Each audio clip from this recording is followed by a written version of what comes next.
some people watch a soap on TV, I like to watch my bears. And I was literally in bed and boom, there was this huge male eating a carcass and he started to come down the mountain to go to the river to drink. And I saw it from my bed. I was like, this is crazy. And now there is a very big scratch of the bear nails on the side of my van. I dove with sharks. I spent 20 days with bears. I worked with snakes from viper to cobras. I worked with crocodiles, African wild dogs. I worked with so many different animals. I have a phobia for one animal and I'm really ashamed of it. This is the Vanlife Network podcast. Real conversations with vanlifers building meaningful lives on the road. Not just about where we park, but about who we are becoming. I'm Rens, and this is our digital campfire. Today's guest is Merel, better known as Biologist In A Bus. She's a wildlife biologist who lives and works from her camper van, has helped reintroduce rescued monkeys in Morocco, studied bats and hedgehogs for a living, and recently spent 20 days among wild bears in northern Spain. So if you love van life, wildlife, and adventure, you're in for a good one. Merel, welcome to the podcast. Thank you so much. I'm so excited to have you here. So, your Instagram handle is Biologist In A Bus. Can you please explain what exactly is a biologist? Well, a biologist is a very broad term. It's basically anyone who works in like bio stuff, from plants to humans to like medical science. But my specialism is I'm a wildlife biologist. So I work with wildlife and then specifically with night active mammals. Night active mammals. And Yeah. can you give us some examples of night active mammals? I know bats. Are there any other like... Yeah, definitely bats. Bats, hedgehogs, of course. Well, you just mentioned it. I work a lot with hedgehogs, but actually most mammals are night active. In Europe, we know badgers, we have foxes, we have for sure big carnivores like wolves. Bears are, well, not exactly nocturnal, but they are active in twilight, so during dusk and dawn. We have lynx, we have European wildcats. So many mammals are nocturnal, and sadly humans are not. So I need to switch a bit my sleep schedule for that. But yeah, I still like it. And so why did you decide to become a biologist? I never really decided to become a biologist. I think it was just always, I'm almost wanting to say an obsession for me, because it's more than a passion. As a child, I was already like obsessed with animals, whether it was my cat or my dog or horses. But I do remember like there was a news item and I was very young and it was about a big snowfall and a big arena with at that moment they were doing a pigeon show inside. And the building collapsed because of the heavy snowfall. And for sure it was super sad. A lot of people died. But me as a young child, I was like asking my mom, but what about the pigeons? So, as a kid, I had a hospital for like ladybugs, or I took home poor birds that couldn't fly anymore. I was always busy with animals and also everything that was around me. I grew up in the dunes area of the Netherlands, so close to the sea. And there's lots of things. It's very wild there. Like you have for sure a lot of wildlife. There are lots of birds, but also lots of plants and just, a lot of open and free nature that's quite rare in the Netherlands. So yeah, I grew up just with this passion. And from the moment I finished high school, I knew, okay, I have to do something with animals or with wildlife. So first I started to study ecology, which is more like you learn about the ecosystems, how they work, and how all the items in the ecosystem work together.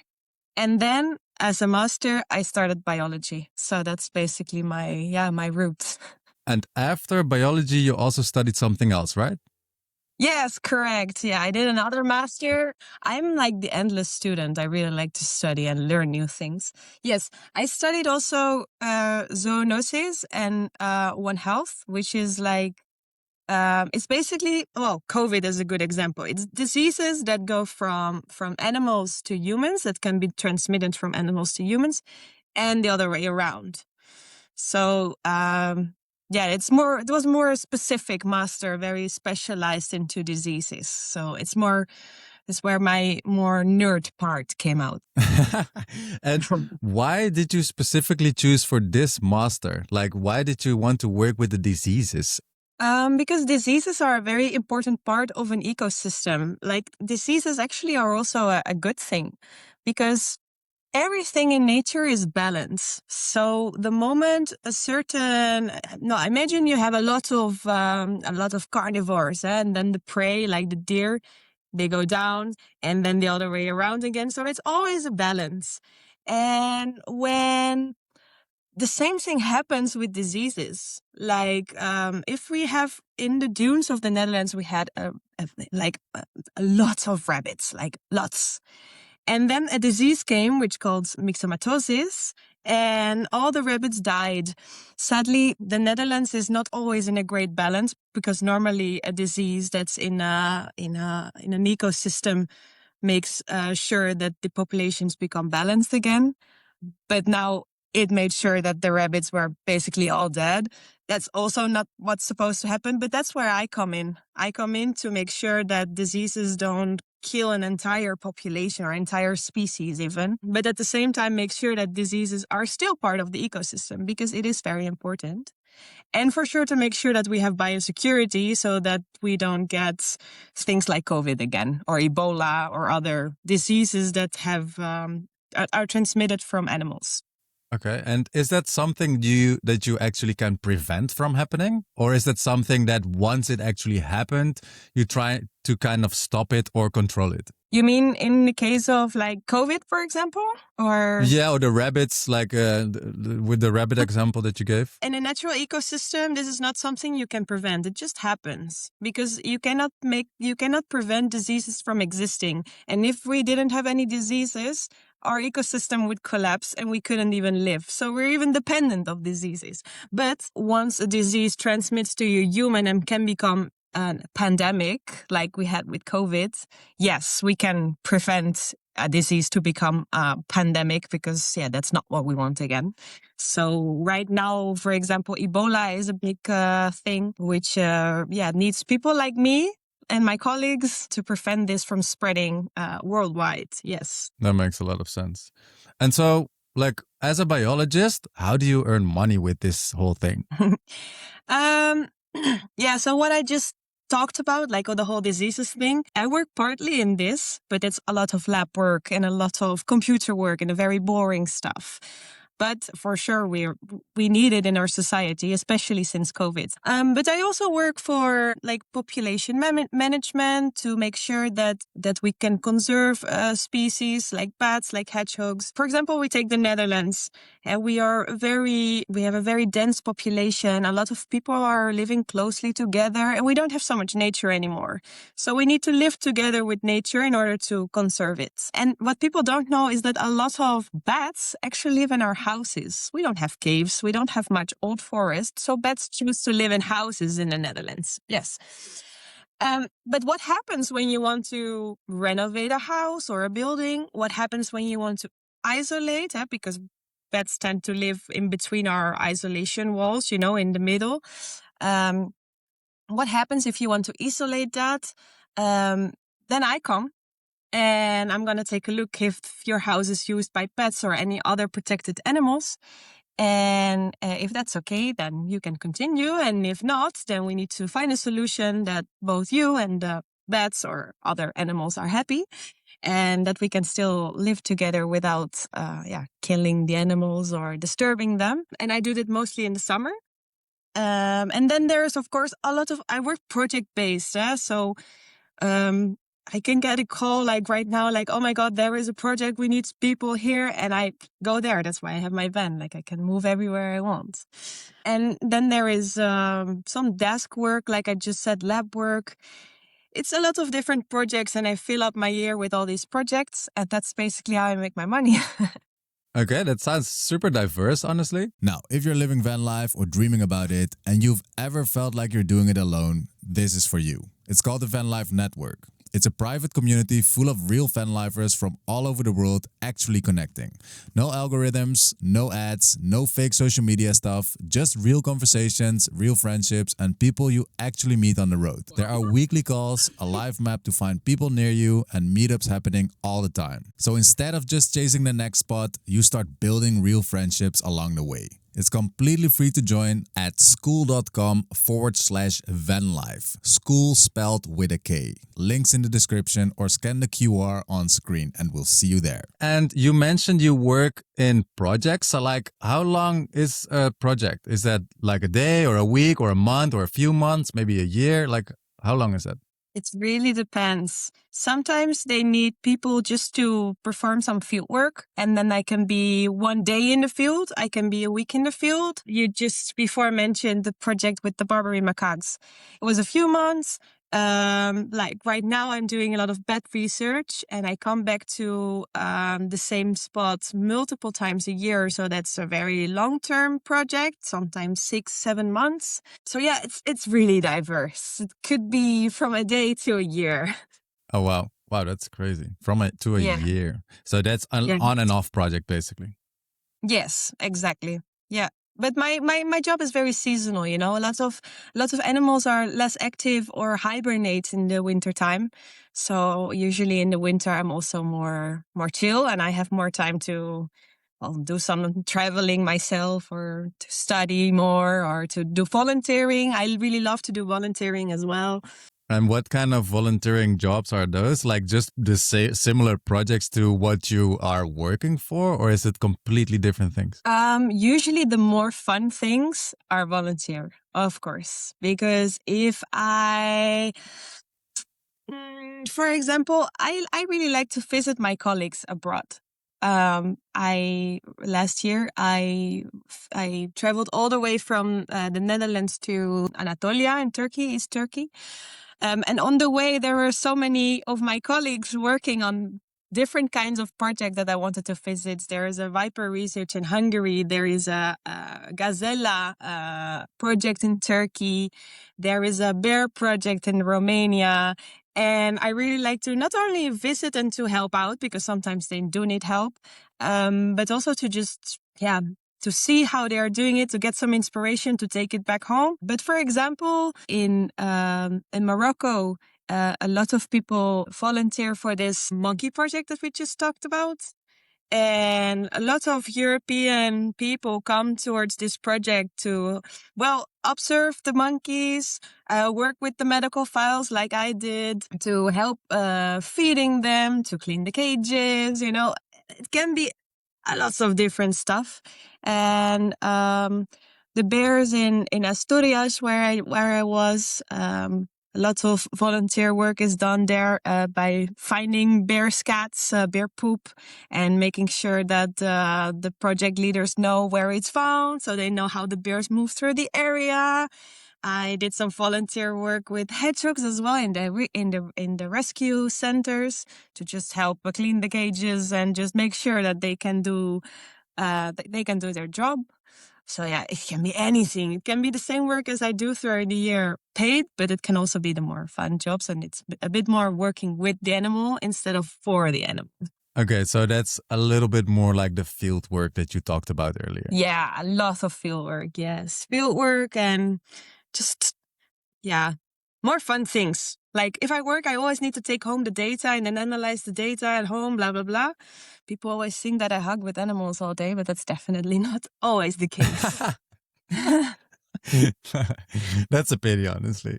And like you've done so many different kinds of things. Like, what's the coolest thing that you've learned from spending so much time observing or like almost living with animals? Well, before the Moroccan project, before I went there, I didn't have so much experience with monkeys yet. And monkeys they're different kinds of animals because, like, for sure, you have a lot of intelligent animals on the planet, and it's nice to work with them. But monkeys have some kind of human characteristics. Do you know what I mean? They're super intelligent. Their social structures are very important for their life. If you want to, so basically I'll tell you what the project in Morocco was about, because then I can tell you something more about why monkeys are so intelligent. So in Morocco, sadly, we have the Barbary macaque in Morocco, which is the only monkey in North Africa. But sadly, they are taken from the wild a lot, illegally traded, sometimes being taken abroad. But you can find them on markets, on chains. Tourists want to take pictures with them. It's a very sad story. And luckily, Morocco, the government wanted to do something about it. Because of this, the Barbary macaque has disappeared from a lot of areas in Morocco. So once they were all over the country, and now just in some national parks, they are still found, which is really sad. So the Moroccan government said, okay, we want to do something about it. And they collaborated with Stichting AAP, which is an NGO in the Netherlands that tries to protect monkeys worldwide. They also rescue monkeys from these kind of situations, circuses, at homes. It's terrible, really. So they collaborated, and Stichting AAP went to Morocco. They started like a big center where they could take confiscated monkeys. So they confiscated them from the markets. They did a health check, and if they were healthy, they came into the center of Stichting AAP. And there they tried to introduce new groups. So try to introduce individuals to each other to make a stable group. And this is why I just mentioned that monkeys are so intelligent. They're like humans. That one doesn't want to be with that one, but he wants to be with this one, but only if he can also be with that one. Those little kids cannot be together, and those males are fighting, but the male goes with this woman, and the woman also, they're like humans, really. So it's really difficult to introduce monkeys to each other. It's like if you would introduce a hedgehog to another hedgehog, they would sniff, and it's okay, you know? But monkeys are really, really difficult. So together with the people there that already work with monkeys for years, I learned so much about their behavior and how you can introduce monkeys to each other, how they learn how to survive again in the wild, because they used to eat the food that we would give them, and they had to learn how to pick their own food again in the wild. Because after, when the group would be stable, there was a good alpha male and it was all happy family. Well, there's always issues with monkeys in the groups. It's also normal, but conflicts happen. But if this group would be stable, they would be released into the wild, which already happened now twice. 2 groups have been released in the wild, which is really, really good news. So yeah, super proud of that project. I learned so much there. And besides, living in Morocco is a crazy experience for me. We lived in the national park with basically nothing. The nearest shop was at an hour from the national park. The people working there, but also living around us, they were Berbers. So they usually didn't even speak Arabic. They only speak Berber. Yeah, and learning from them or working with them was just, it was Ramadan time. It was Eid time. So I really, it was a crazy experience for me and for the monkeys, really. That sounds so cool. And how long was this project? I lived there a few months, but the project itself is like, it's ongoing now for almost 2 years, I think, more. And it's still like going because they're still monitoring the monkeys in the wild, how they are doing, if everything goes well. Have you seen the movie Hangover? Because I know in that film there is a monkey that is kind of the circus monkey. Have you seen that by any chance? Is that a Berber macaque? Oh, I don't know, actually. No, I know they use a monkey in there because I've seen like complaints about this movie with the use of monkeys. But honestly, I've never seen this movie, so maybe it's a shame because I think everybody saw it, but you know. Well, I honestly rarely ever watch movies, but I remember this one movie where there was this little monkey that is stealing cigarettes and they train the monkey to do whatever criminal activities. So I thought maybe this is like a Berber macaque to have a reference for myself. How you recognize a Barbary macaque? Well, there are other monkeys that don't have tails, but Barbary macaques don't have a tail because they live so high in the mountains where it freezes. So in order to not have their tail freeze off, They just don't have a tail at all. It's evolution. It's great. Wow, that's Yeah. that's wild. And what has been your nicest job or your most favorite project that you have done as a biologist? I think it would be all the work that I do with hedgehogs, because in the end for sure, I'm a specialist in nocturnal mammals, but my specialism, the thing that I know the most about, is hedgehogs. And for example, we did a project where we tagged them, so we gave them a GPS tracker, and we tracked them around the neighborhoods in the city, and to see how they move through the cities, because I know people have them in the garden, but we didn't really know like how they would move through the city, if they would visit one garden always, or if they would, I don't know, disperse throughout the whole city. And the latter was true. Like, they would move like 5 kilometers a night for a hedgehog of this big, which was a crazy outcome. It was really nice to follow these hedgehogs every night, even though they were also a pain in the ass sometimes. But and me, I was not sleeping enough. But it was really, really interesting. And hedgehogs, I don't know, they're cute, but they're also so interesting. They have such a secret life that we still have to discover a lot about. So hedgehogs are still my favorite animals. Yes. That's so funny. From all the animals in the kingdom, animal kingdom, it is this tiny hedgehog thing. Like I have had encounters with hedgehogs, and are they common? Because I think, in my opinion, they seem quite commonish. And I would expect something wild like bears or snakes or I don't know, like sea life. And you mentioned hedgehogs. Well, I'm going to, I did so many things with all that crazy, we call that flagship species, like the big, the tigers and the lions. I dove with sharks. As you said, I spent 20 days recently in northern Spain with bears. I worked with snakes, venomous snakes as well, from, the mildly venomous viper adder that we have in the Netherlands, to cobras. I worked with crocodiles. I've worked with African wild dogs. I've worked with so many different animals, but I don't know. The hedgehog has still something special. It's, I don't know. I cannot explain it. It's a feeling. I understand. I mean, it is a special. I think hedgehogs are super cute animals, but Yes. Oh, and you asked if they were common, no? yeah. Yeah, they are quite common, but sadly, because they live so closely to humans, and I'm sure you've seen a hedgehog, but I'm sure you've also seen dead hedgehogs on the road. Yes, for sure. Yes. Almost everybody, well, at least in Europe, have seen an animal, yes, but a hedgehog dead on the road. It's because they get killed so many times by cars, by road accidents. It's really sad. So the hedgehog, sadly, the population is going down. So they are still quite common, but for the future, I cannot guarantee that, sadly. And you also mentioned that you work with like snakes and stuff. Have you ever like had fear of animals, or like have you ever been afraid of, like, I don't know, touching an animal or working with a specific animal?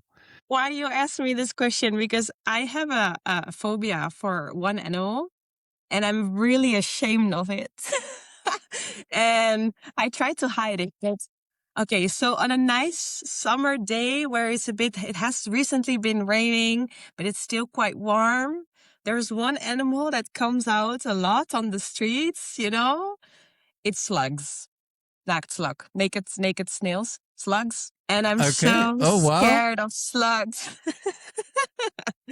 If they are on my path, I promise you, I go around them, like a meter around them. I will not ever touch or come close to a slug. If they are in my house or in my van, no. I remove all the spiders from my van. I don't care. But if there is a slug, I need someone or my boyfriend to take it out of my van, because no.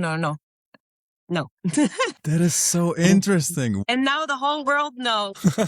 Well, recently I saw in the news that because of slugs, there were some slugs in like an electricity house, where all the electricity things are.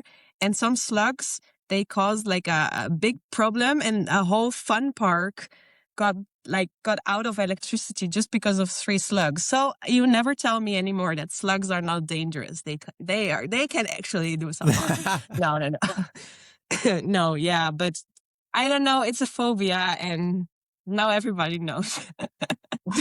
Wow, that's interesting. That is very. I expected snakes. So I expected something big again, No, but no, slugs. Okay.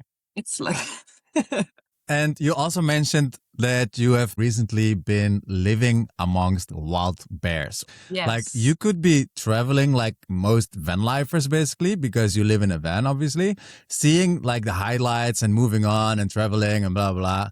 Why spend 20 days working with bears or observing bears? Well, I've been living in Spain for the past 4 years, off and on, of course, because I have van life.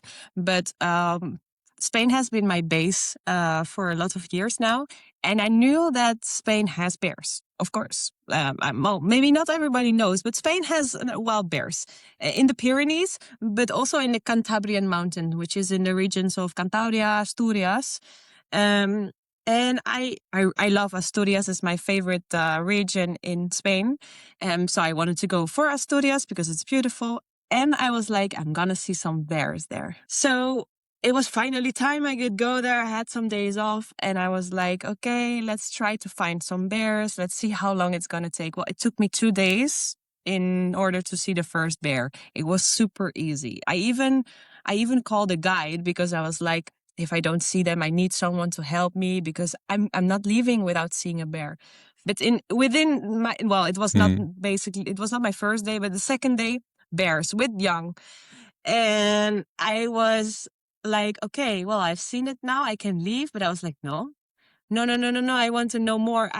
Like for me, it's not just seeing an animal or seeing your goal species. It's about learning where they live, how they live, what they eat, like how they move through the area. You know, for me, it's more like a soap. Some people watch a soap on TV. I like to watch my bears. And yeah, and at one point I was laying here in my bed. I have my bed next to my back doors, and I can open my back doors and I have my view. And I was literally in bed and boom, there was this huge male, like eating a carcass. And he started to come down the opposite mountain, to go to the river to drink. And it just happened. And I saw it from my bed. I was like, this is crazy. And yeah, just being in the area, putting my trap cams. I have one here. Camera traps, which are automatic cameras that film everything that passes. And I really like to hang them in the regions where I stay. And then I can see what passes in front of my van when I sleep. And I really surround myself with nature. And this time it was the kingdom of the bear. And it was so interesting to learn about them and to see who's a bit the king of the bears there, you know, the bigger males, but also to see the young, see them playing with each other, seeing the mother interact, and even giving them milk. I've even seen a mother giving the cubs milk. Yeah, wow. I really want to go back as soon as possible. Wow, that's crazy. I hear your excitement about this whole project. And the place you were staying, like, was it just something you found on Park for Night, or did you actually explore and discover it yourself? No, because you know, we're talking about national parks. So in national parks, usually it's not allowed or not a good idea, at least to stay like in the wild. So I asked the locals a bit about it, and luckily I speak Spanish. So I asked a bit the locals, like, where can I stay? What's a good place? And they said, well, if you park along the roads or if you stay more closer to the villages, it's usually fine. So, well, that's where I stayed. And yeah, it was not already on Park for Night. It's a bit more. The place is called Somiedo National Park, and it's quite, well, I wouldn't say hidden gem because that sounds a bit too glamorous, but it's not very regularly visited by tourists, especially not international tourists. Spanish tourists a bit more, or local tourists. But I don't think a lot of people know about this national park now, which is also a pity. But better for me, like I can still stay there all by myself with the bears. And do they come, like the tourists, do they come for the wildlife or for the scenery? Oh, both. Yeah, no, it's gorgeous there. Like you can do incredible hikes there. It's they have lots of mountain lakes, super pretty. No, they come for both. There's also people with motorbikes, that like to just drive through nice scenery.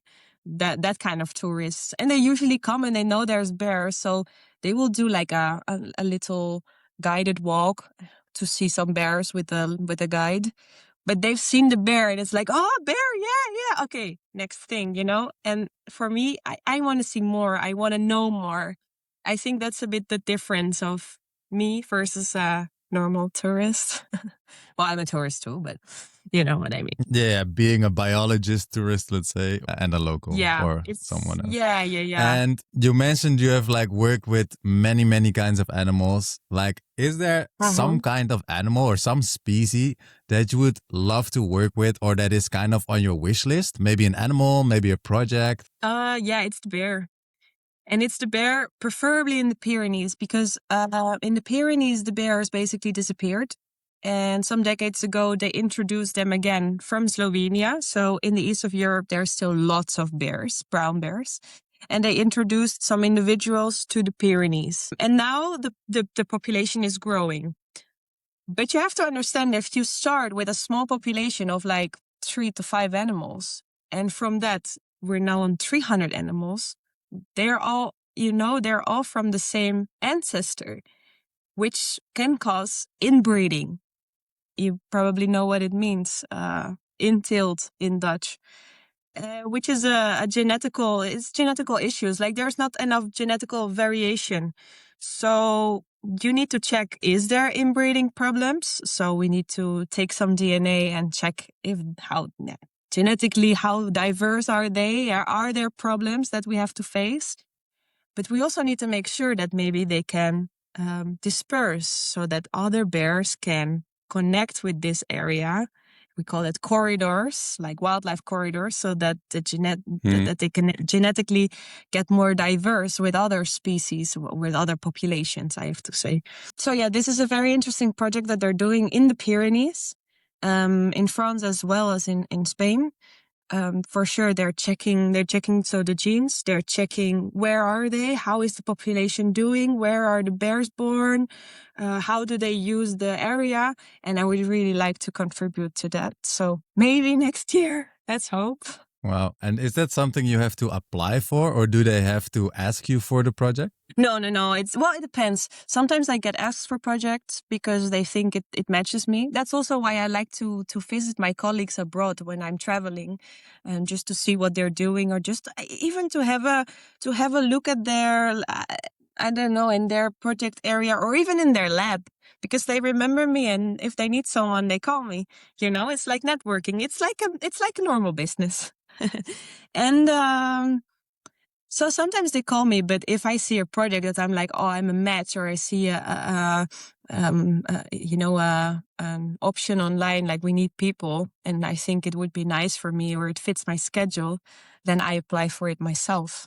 Okay, so it's go either way, basically. Yes. That's interesting. And so, like, being a biologist, like, how do you say it? A graduated biologist, or I don't know how to pronounce it or how to say it. Yeah, That is one thing, but you became a biologist in a bus. Like, why did you move into a bus? It was when I was studying this disease masters that I was just talking about, and the master was on the University of Barcelona. So I moved to Barcelona for that, but my university was not in the center. It was in the surrounding mountains of Barcelona, a very pretty area. So I used to live in the center in a normal apartment, and for sure I always had this van dream in my back of my mind, but it was just like me seeing other vanlifers like, oh, that's so cool, maybe once, But my roommate and I got into a fight, and I moved out, and I started searching for new apartments. But Barcelona is it's like Amsterdam. It's like basically any other big city. It's first of all, it's super expensive. Second of all, it's all crowded. It's like for lots of money, you get not so much. So it was fruitless. It was not working to find a new apartment. So I was like, well, my university is in the mountains. There is lots of nice areas around. There is even the parking of my faculty, the faculty of veterinary medicine, was super pretty. It was all like, it was in the middle of a natural area, and the parking was even pretty. Like lots of green. I was like, I can live on the parking. So I went to look for an old van. I converted it in the summer with the help of some friends and family, and made it a home on wheels. Then I moved to Spain, and the first day when I went to college, I said to my teacher, like to my professor, I said to her, like, do you know if I can sleep on the parking? And she was like, what? And I said, yeah, I live in a van. She was like, well, that's very Spanish. In Spain, it's still a bit loose than compared to the Netherlands.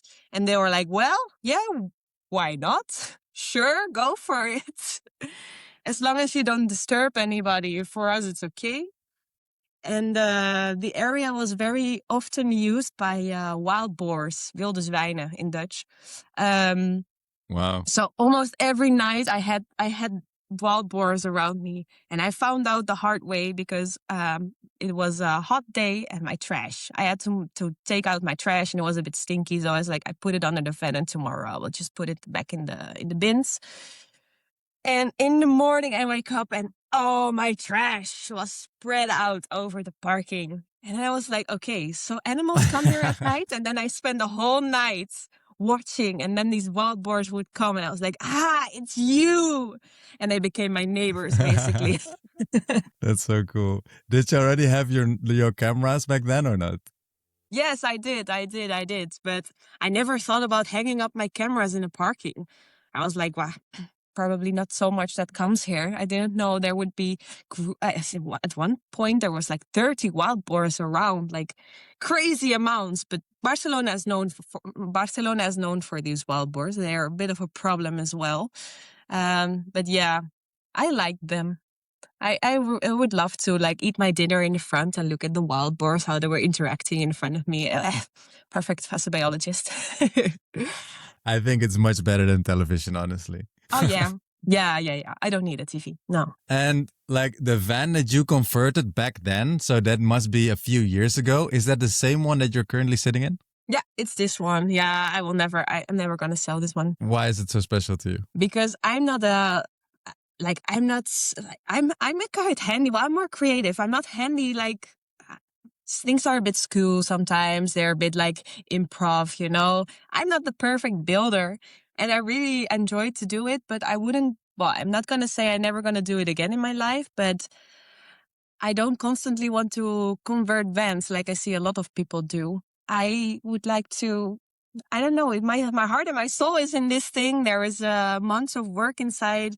I really designed it the way I like it. I know every corner how it works. I know every screw that I put.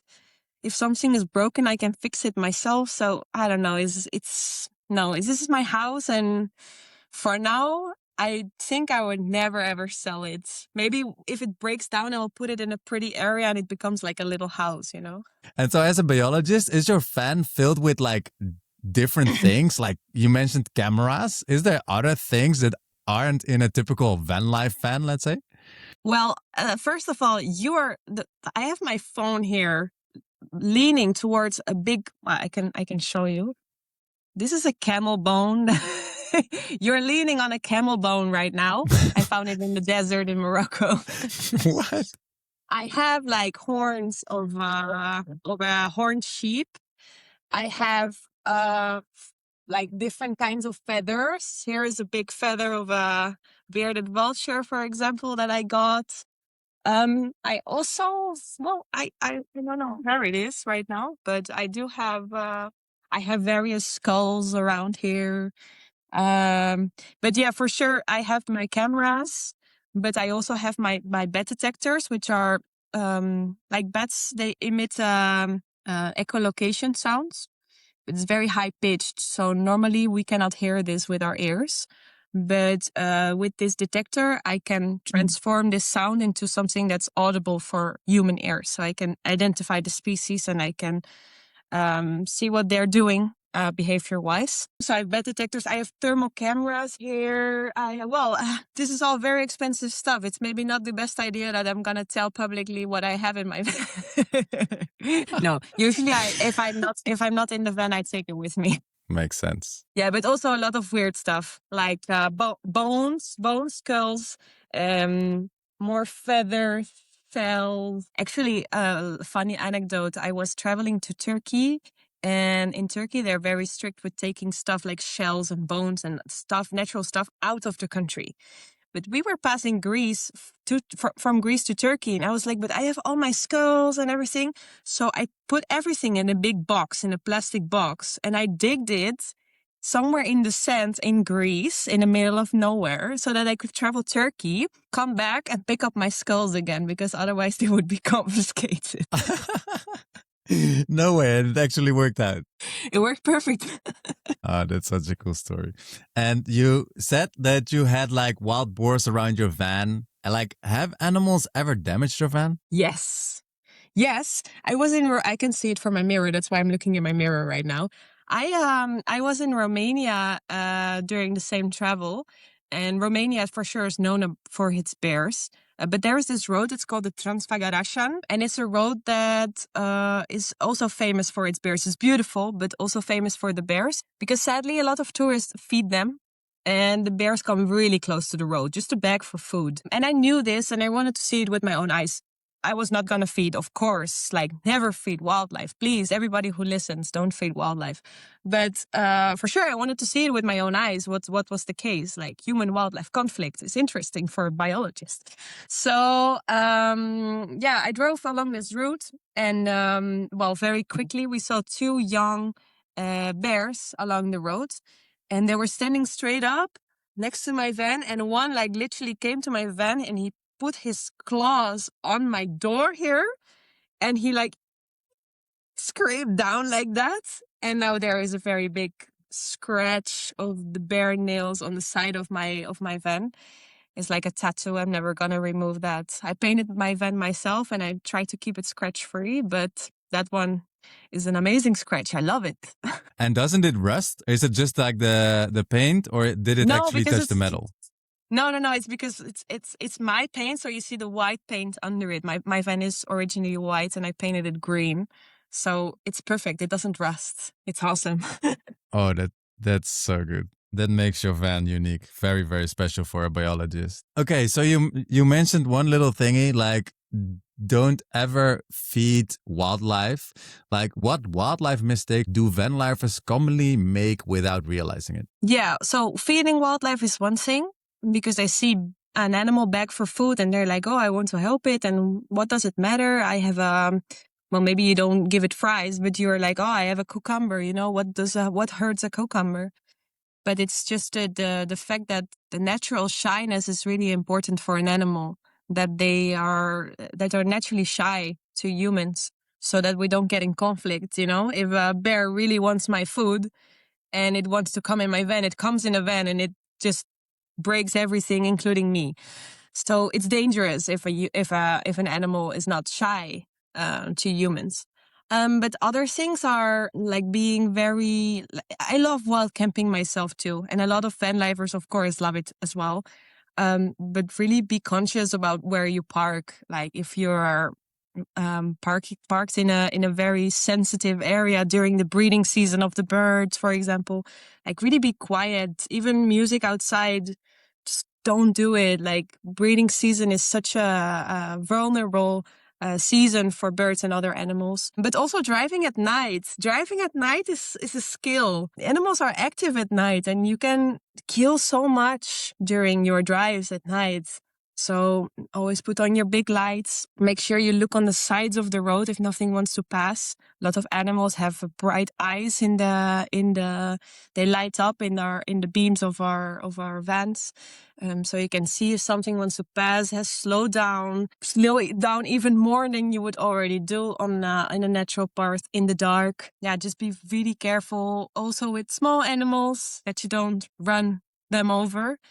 Actually, in South Africa, in the national parks, there are so many tourists wanting to see the lions, and they all look to the side. But the little beetles, the dung beetles that roll the poop, I'm sure you've seen it once.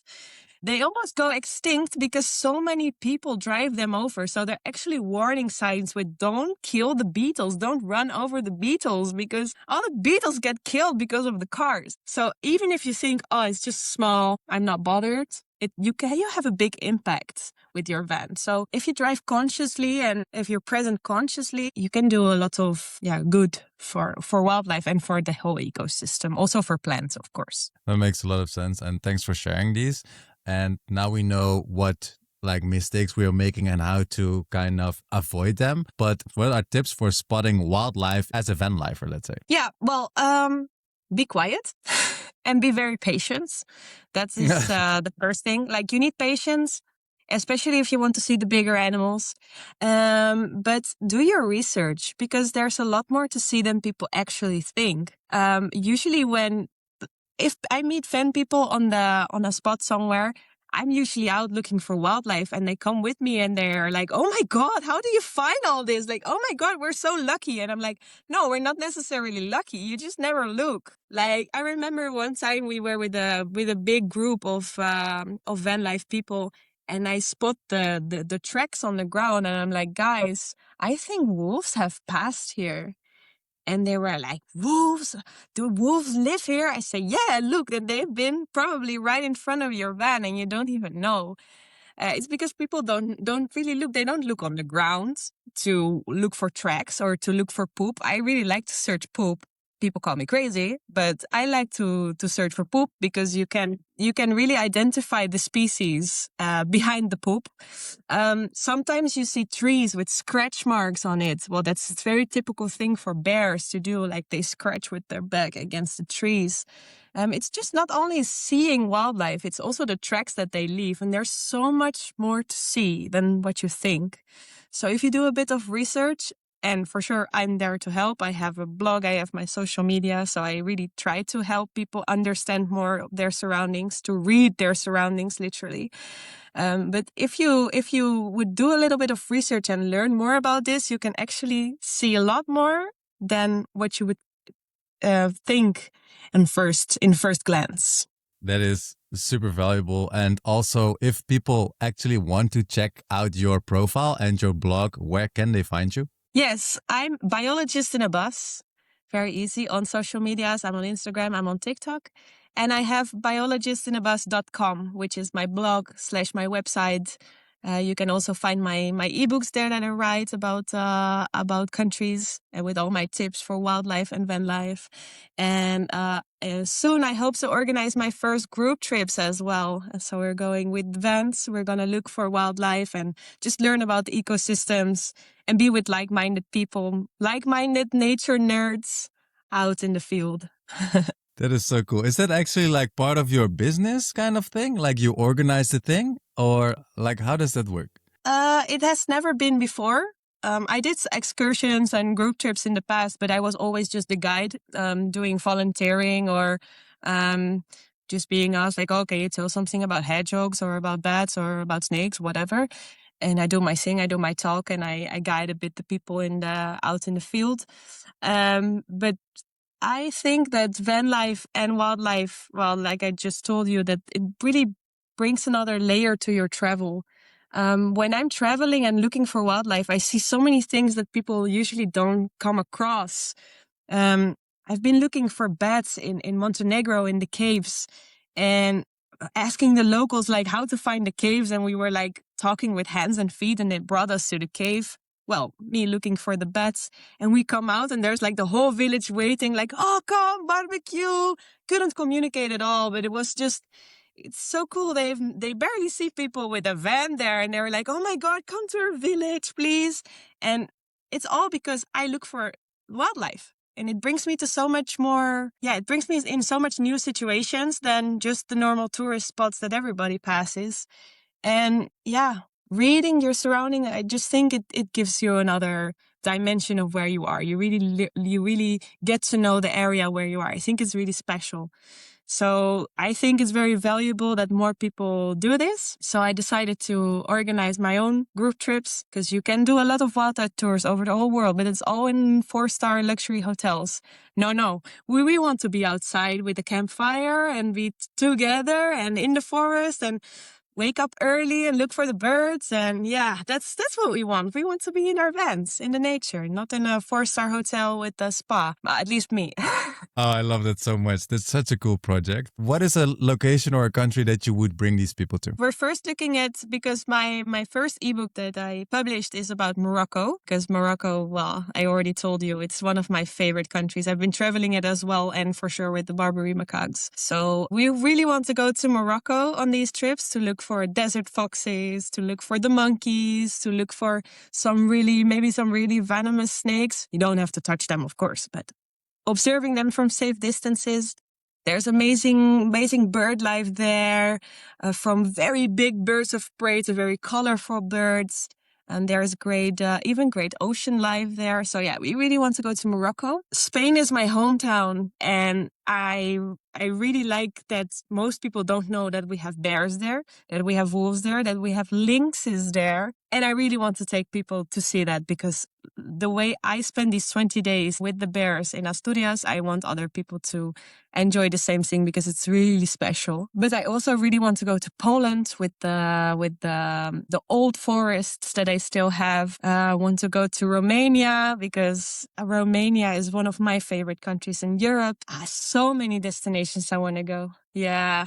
More Balkans, Greece, Turkey, so many ideas. But let's start with first things first. Yeah, amazing. So basically, any country could work for like an amazing, special wildlife biology trip. Yes.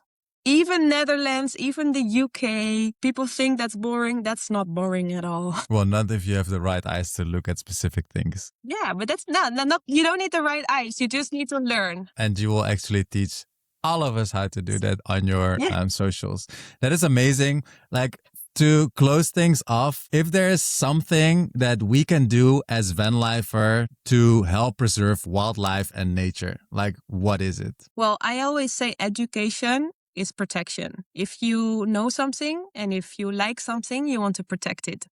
So really just be conscious and maybe contribute to a nice nature project in the area. It could be already visiting the local museum about biodiversity, the local visitors centers.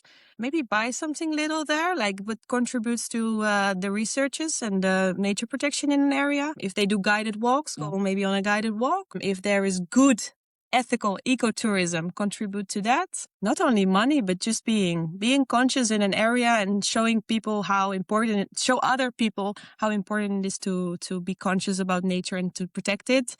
If we all think the same, then we wouldn't have such a problem that we have now. Well, that's a very sad end. No. No.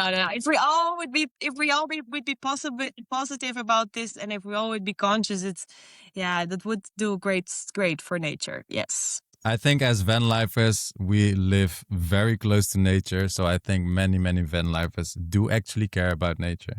So that is also why I asked this specific question, because we want to protect our Mother Earth and the beauty of nature. Yeah, and I think I don't have to say that we need to clean the trash, that we need to take everything. I think that's common sense as a vanlifer, right? I hope.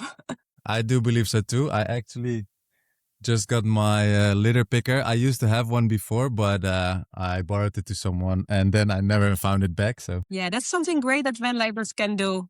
Just pick up some litter, especially beaches.